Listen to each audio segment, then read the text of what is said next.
So dear student, good morning. Today I study life process के बारे में पढ़ेंगे। Third part respiration.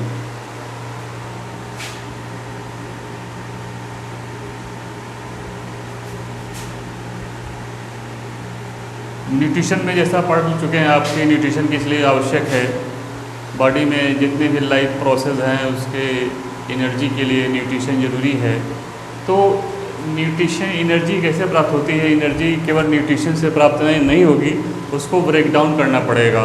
उसको ऑक्सीजन की उपस्थिति में जलाना होगा। कोई भी इसे ग्लूकोज मॉलिक्यूल अपने सेल के थ्रू डाइजेशन के थ्रू एब्जॉर्प्शन हुआ। एब्जॉर्प्शन के बाद जो है ग्लूकोज मॉलिक्यूल कहाँ चला गया? सेल में चला गया एसिमिलेशन के दौरान।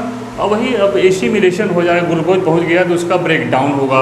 ब्रेक डाउन कैसे होगा? रिस्पिरेशन के दौरान ऑक्सीजन जो हम लेते हैं वह ऑक्सीजन सेल में पहुँचेगा, तब ग्लूकोज को ब्रेक डाउन करेगा। ठीक है, तो रिस्पिरेशन क्या होता है?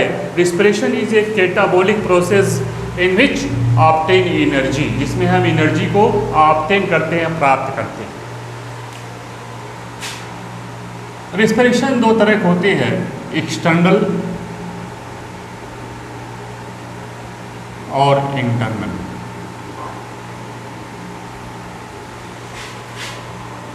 आउट ऑफ सेल, सेल के बाहर रिस्पिरेशन होता है, और सेल के अंदर इन द सेल, जो सेल के अंदर हो इंटरनल रिस्पिरेशन। तो एक्सटर्नल बाद में पढ़ेंगे, पहले इंटरनल। इंटरनल रिस्पिरेशन दो तरह का होता है। दो तरह के एनिमल्स हमारे ऑर्गेनिजम्स होते हैं जिसमें ऑक्सीजन की आवश्यकता पड़ती है रिस्पिरेशन में, जिसमें ऑक्सीजन की आवश्यकता नहीं पड़ती। ग्लूकोज को ब्रेक डाउन करने के लिए जिसमें ग्लूकोज को ब्रेक डाउन करने ऑक्सीजन की आवश्यकता पड़ती है, या जिसमें ऑक्सीजन इन्वॉल्व नहीं होता। पहले फर्स्ट प्रोसेस ग्लूकोज को ब्रेक डाउन करना होता है। ग्लूकोज का 6 मॉलिक्यूल है, 6 mole of glucose break down होता है पायरुवेट में। ठीक है, यह साइटोप्लाज्म में होगा।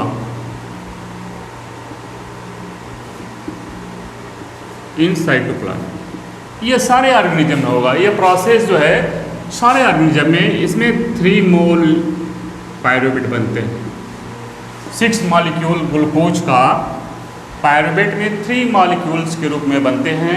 ये सारे ऑर्गेनिज्म में, चाहे एरोबिक रिस्पिरेशन करने वाले एनिमल हों, चाहे नॉन एरोबिक या एरोबिक रिस्पिरेशन करने वाले एनिमल। इसके बाद एनाएरोबिक रिस्पिरेशन में वाले एनिमल में, जैसे in absence of oxygen, oxygen की अनुपस्थिति में क्या होता है? इन फर्मेंटेशन में, इन फर्मेंटेशन ब्रेकडाउन होगा। पायरुवेट ब्रेकडाउन हो क्या बनाएगा? Ethanol plus energy. एनर्जी किस फॉर्म में? एटीपी के फॉर्म में होती है। 2 मॉलिक्यूल एटीपी का बहुत कम मात्रा में एनर्जी रिलीज होती है। जैसे बैक्टीरिया, ईस्ट हैं, इसके द्वारा यह रिस्पिरेशन करते हैं। कभी कभी हमारे मसल सेल्स में मॉडरेट अमाउंट में ऑक्सीजन होती है, मॉडरेट अमाउंट में ऑक्सीजन होती है और एनर्जी की भी आवश्यकता पड़ती है। कभी कभी जैसे कोई प्रेडेटर हमको दौड़ा लिया, अचानक हमको दौड़ रहे हैं, अचानक तेज़ी से दौड़ गए, अपनी क्षमता से ज़्यादा दौड़ गए, मसल्स में जो है एक क्रैम्प बन जाता है, लैक्टिक एसिड जमा हो जाने का। जैसे कोई एक्सरसाइज आपने कर लिया, आपको क्षमता नहीं एक्सरसाइज उतना करने की, डेली नहीं कर रहे हैं, अचानक एक्सरसाइज कर लिए, तो क्या होगा? उसमें ऑक्सीजन की कमी पड़ जाएगी। तो ऑक्सीजन जब कमी पड़ जाएगी, हम ज़बरदस्ती एक्सरसाइज कर रहे हैं, तो लैक्टिक एसिड जमा हो जाता है, जिसके कारण से मसल्स में क्रैम्प्स हो जाती है। इस कारण से दर्द होना शुरू होगा। जब तक वह डिज़ॉल्व नहीं होगा तब तक दर्द होगा। तो इन मसल सेल्स में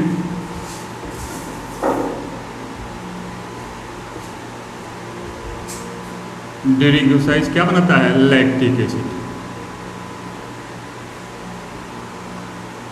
प्लस एनर्जी इवॉल्व करेगा। ये भी 2 ATP के रूप में। अब लास्ट है in presence of oxygen, oxygen की उपस्थिति में यह कहाँ पे होता है? Mitochondria, in mitochondria.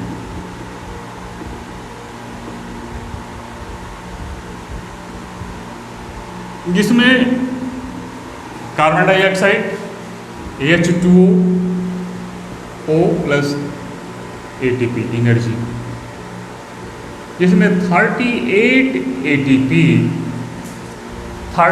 ATP molecules produce होते हैं। तो देखिए ग्लूकोज का ब्रेकडाउन पायरुवेट के 3 मॉलिक्यूल में हुआ। ये सारे एनिमल्स में होते हैं, चाहे एरोबिक रिस्पिरेशन करने वाले एनिमल हों चाहे नॉन एरोबिक करने वाले हों। तो पायरुवेट से चेंज होगा बिना ऑक्सीजन की उपस्थिति में फर्मेंटेशन में, इथेनॉल में, और एनर्जी बहुत कम मात्रा में 2 ATP। इसी तरह से कभी कभी मसल सेल्स में हमारे एक्सरसाइज करने के दौरान जो भी एनर्जी प्रोड्यूस होती है लैक्टिक एसिड और एनर्जी बहुत 2 ATP के रूप में। अब एरोबिक रिस्पिरेशन जो एयर में ऑक्सीजन लेकर के रिस्पिरेशन करते हैं वह कार्बन डाइऑक्साइड और water plus energy 38 ATP molecule energy provide करते हैं। ये ATP क्या है? ATP का फुल फॉर्म एडेनोसिन ट्राइफॉस्फेट। जो भी एनर्जी हमारे सेल में बनी हुई है, कंज्यूम है, सिंथेसाइज हुई ATP के फॉर्म में पड़ी रहती है।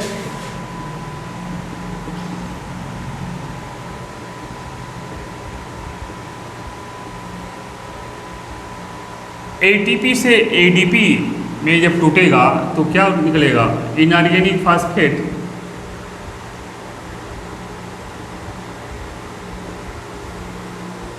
रिलीज होगा और एक फास्फेट ग्रुप इसमें से निकल गया ADP हो जाएगा। अगर इसमें इनऑर्गेनिक फास्फेट जुड़ जाएगा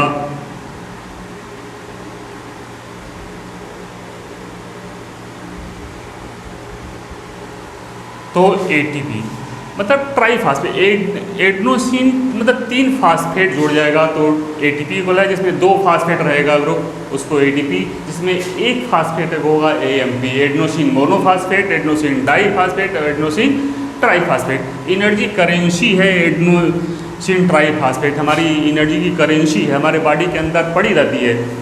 और एक ATP मॉलिक्यूल लगभग 30.5 किलो जूल एनर्जी प्रोवाइड करता है। 1 ATP मॉलिक्यूल जो है 30.5 किलो जूल प्रति मोल एनर्जी प्रोवाइड कराता है बट जिस तरह से बैटरी जो प्रोवाइड कराते हैं, बैटरी से मैकेनिकल एनर्जी प्रोवाइड होती है, लाइट एनर्जी और इलेक्ट्रिकल एनर्जी प्रोवाइड होती है। उसी तरह से हमारे बॉडी में, एनिमल के बॉडी में इस ATP से हमारी बॉडी में नर्व कंडक्शन होता है और प्रोटीन सिंथेसिस का काम और भी जितनी मेटाबॉलिक एक्टिविटी है एनर्जी की आवश्यकता पड़ती है लाइफ प्रोसेस में।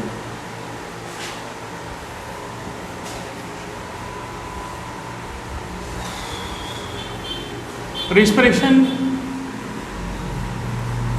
कुछ वाटर के एनिमल होते हैं, वाटर एनिमल्स जो रिस्पिरेशन करते हैं पानी में। एयर की अपेक्षा वाटर में ऑक्सीजन की मात्रा कम होती है, एयर की अपेक्षा वाटर में ऑक्सीजन की मात्रा कम होती है, जिसके कारण से वह फास्ट ब्रीदिंग करते हैं। जैसे फिश आपने देख लिया बहुत तेज़ी से ब्रीदिंग करते हैं और ब्रीदिंग करने के समय वाटर को मुंह से लेते हैं और प्रेस करके बगल से छोड़ते हैं। उस एलिमिनेशन के दौरान, वाटर के एलिमिनेशन के दौरान जो भी ऑक्सीजन है वहाँ पे गिल्स में ब्लड की कैपिलरी होती है, वो ब्लड कैपिलरी उसको डिफ्यूजन के थ्रू एब्जॉर्ब कर लेती है और एक्सेस वाटर बाहर छोड़ देती है ऑक्सीजन को एब्जॉर्ब करने के बाद। ह्यूमन बींग्स में क्या होता है, और भी एनिमल्स में तरह तरह के जनरल सरफेस है ऑक्सीजन को रिसीव करने का डिफ्यूजन के। जैसे कुछ इंसेक्ट में गिल्स है, कोई स्किन के द्वारा ऑक्सीजन को लेते हैं, कोई स्पाइरकिल्स के द्वारा लेते हैं, अर्थवर्म जैसे है वो स्किन के द्वारा ऑक्सीजन के लेते हैं। सबका सरफेस अलग अलग है। हम लोग जैसे ह्यूमन बींग्स में फेफड़े के द्वारा ऑक्सीजन को लेते हैं। एक्सटर्नल आउट ऑफ सेल या रिस्पिरेशन है, ब्रीथिंग कहते हैं इसको, ब्रीथिंग। ब्रीथिंग में इनहेलेशन सांस को अंदर लेना इनहेलेशन, और एक्सहेलेशन सांस को छोड़ना। ये दो प्रोसेस होती है, इनहेलेशन और एक्सहेलेशन। इनहेलेशन यह प्रोसेस हमारे लिए बॉडी में एक सपोर्ट सिस्टम बना हुआ है, जिससे नेजल कैविटी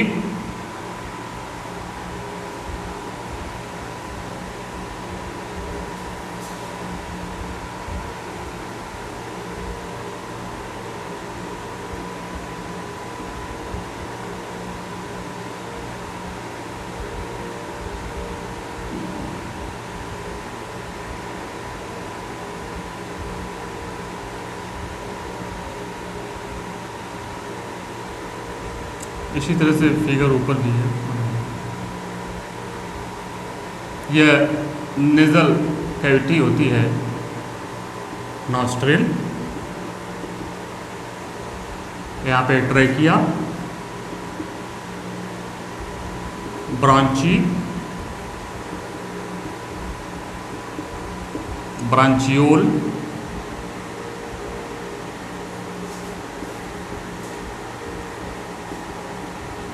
लंग्स,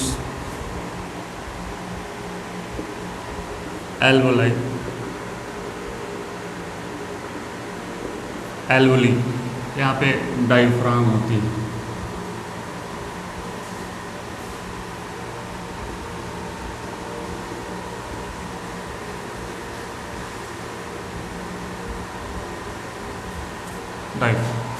नेजल्स से ऑक्सीजन हम लेते हैं, एयर लेते हैं एटमॉस्फेयर से। यहाँ पे बहुत सारे हेयर्स होते हैं जो कि डस्ट पार्टिकल को फिल्टर करने का काम करते हैं। जो भी ऑक्सीजन के दौरान डस्ट पार्टिकल आया हुआ है उसको फिल्टर करते हैं। बाकी भी नेज़ल की जो लेयर होती है, नेज़ल की लाइनिंग होती है, यहाँ पे म्यूकस होता है, और भी जो भी बैक्टीरिया धूल के कण हैं यहाँ पे ट्रैप हो जाएंगे, पकड़ लिए जाएंगे, म्यूकस में जाकर के फंस जाते हैं। केवल एयर हमारे इससे पास होता है। एयर ट्रेकिया में आता है, ट्रेकिया ब्रांची, यहाँ पे दो पार्ट में ट्रेकिया डिवाइड हो गया, ब्रांची, फिर ब्रांची से ये डिवाइड हो गया ब्रांचियोल्स में। तरह डिफरेंट ब्रांचेस होते हैं इसके, ब्रांचियोल्स कहते हैं। ब्रांचियोल्स बाद में टर्मिनल पार्ट पे यह बैलून लाइक स्ट्रक्चर बना हुआ है, that is known as alveoli. यह मेन जनरल सरफेस है ऑक्सीजन को एब्जॉर्ब करने का। तो इस पर यहाँ पे ट्रेकिया आप देखिए, सी like rings, C shaped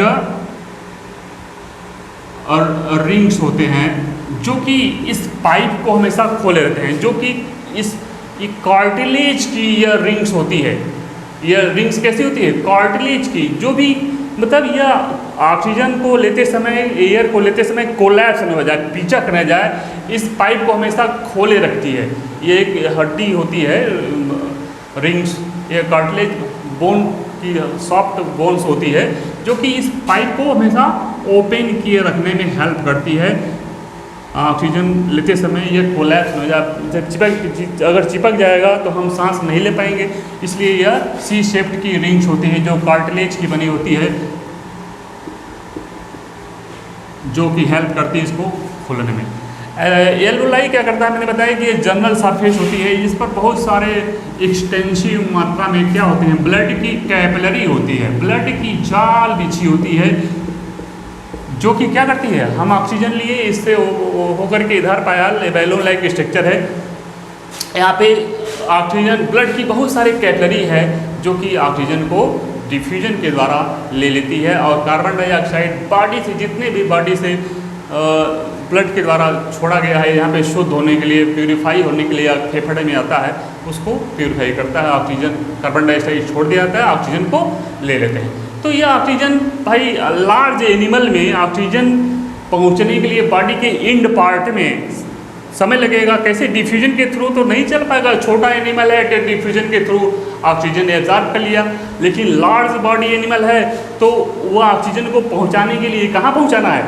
cell में पहुंचाना है, बॉडी के सेल में पहुंचाना है। मैंने बताया कि जैसे फूड पार्टिकल्स सेल में पहुंचा गया एलिमिनेशन के दौरान, उसी तरह से यह ऑक्सीजन एल्वोलाई के द्वारा, ब्लड के द्वारा यहाँ पे सेल में पहुँचाया गया। यहाँ पे सेल में ही तो ग्लूकोज बना हुआ है, ग्लूकोज यहाँ पे इकट्ठा है। जैसे खाना बनाना है, रोटी, जैसे लकड़ी पे खाना बनाना है, लकड़ी पेड़ से पहले काटते हैं, लकड़ी को फिर हम छोटे छोटे पीस में करते हैं। जैसे खाना खाया तो खाना छोटा छोटा पीस में होता है, एंजाइम के द्वारा डाइजेशन होता है, डाइजेशन होने के बाद बहुत सारे छोटे छोटे पीस में तब उसको हम रखते हैं स्टोर करके। उसी तरह से लकड़ी को छोटे छोटे पीस में काट करके हम घर पे रख देते हैं ईंधन के। लकड़ी को इकट्ठा करने से एनर्जी नहीं मिलेगी जब तक हम उसको जलाएंगे नहीं, लकड़ी को बर्न नहीं करेंगे, ऑक्सीजन जब तक नहीं मिलेगा तभी लकड़ी जलेगी। जब ऑक्सीजन जलेगी तभी एनर्जी मिलेगी। जब तक इस सेल को ऑक्सीजन नहीं मिलेगा, ग्लूकोज पड़ा हुआ है, ग्लूकोज पड़ा है, जब तक इसको ऑक्सीजन नहीं मिलेगा तब तक वह ब्रेक डाउन नहीं होगा, तब तक एनर्जी नहीं मिलेगी। यहाँ पे एक मैंने बताया ग्लूकोज का ब्रेक डाउन होता है ऑक्सीजन को उपस्थिति में। ऑक्सीजन जब मिल जाएगा ग्लूकोज में तो क्या होगा, carbon dioxide plus H2O plus energy के रूप में प्रोवाइड होता है। ठीक है, यह रिस्पिरेशन ह्यूमन बींग्स का है। आप लोग बता दिया मैंने कि हीमोग्लोबिन ट्रांसपोर्टेशन ऑफ ऑक्सीजन का ट्रांसपोर्टेशन कौन करता है? हीमोग्लोबिन की आवश्यकता क्यों पड़ती है? ऑक्सीजन जो है वाटर में कम साल्युबल है। कार्बन डाइऑक्साइड को होने के लिए, कैरी करने के लिए कोई भी पिगमेंट की आवश्यकता नहीं पड़ती है, जबकि ऑक्सीजन को कैरी करने के लिए पिगमेंट की आवश्यकता पड़ती है। तो हीमोग्लोबिन पिगमेंट है ये जो कि ट्रांसपोर्ट करती है ऑक्सीजन को।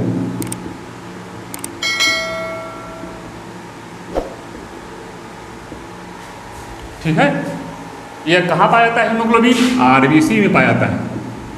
आरबीसी में हीमोग्लोबिन पाया जाता है, इसके कारण से ब्लड का कलर रेड होता है। कार्बन डाइऑक्साइड हमारे बॉडी में डिज़ाल्व होता है, वाटर में सॉल्युबल होता है, तो उसको कैरी करने के लिए कोई भी पिगमेंट की आवश्यकता नहीं पड़ती। वह अपने आप हमारे ब्लड के थ्रू डिफ्यूजन के द्वारा बाहर छोड़ दिया जाता है। अब रह गया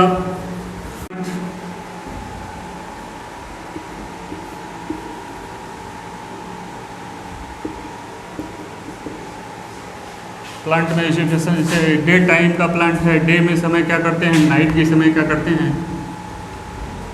डे के समय आप जानते होंगे कि फोटोसिंथेसिस के दौरान कार्बन डाइऑक्साइड यह ले लेते हैं एटमॉस्फेयर से, और बॉडी के अंदर खुद जो कार्बन डाइऑक्साइड बना हुआ है उसको वह एब्जॉर्ब कर लेंगे और बहुत मात्रा में ऑक्सीजन यह रिलीज करते हैं। दिन के समय कार्बन डाइऑक्साइड यह एब्जॉर्ब कर लेते हैं और बॉडी के अंदर जो भी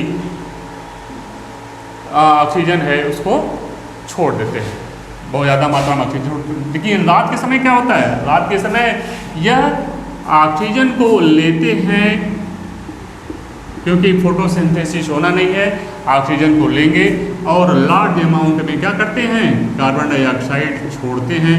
इसलिए रात के समय पेड़ के नीचे नहीं सोना चाहिए, क्योंकि यह रात के समय फोटो रिस्पिरेशन के दौरान कार्बन डाइऑक्साइड रिलीज करते हैं, दिन के समय कार्बन डाइऑक्साइड एब्जॉर्ब करते हैं, ऑक्सीजन छोड़ते हैं। तो इनमें इसी तरह से डिफ्यूजन के थ्रू यह होता है रिस्पिरेशन।